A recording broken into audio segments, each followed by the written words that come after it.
Now, folks, we are rolling into Old Mexico for a little weather demonstration here on the lot. Weather played a big part of Jurassic Park, so we're going to show you a bit of how they use weather to set the scene.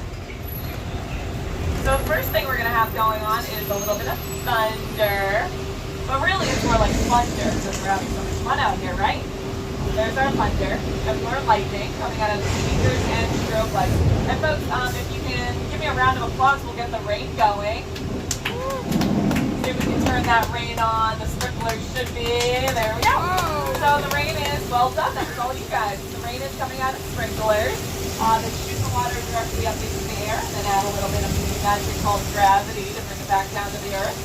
And our raindrops are about 5 times the size of natural raindrops so that they're able to be seen on film.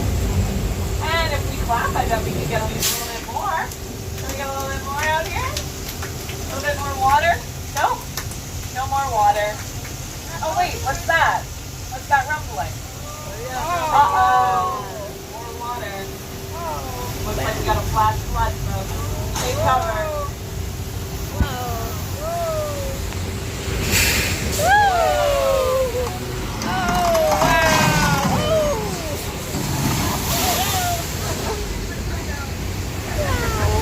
Not to worry, ladies and gentlemen, that is 100% recycling water.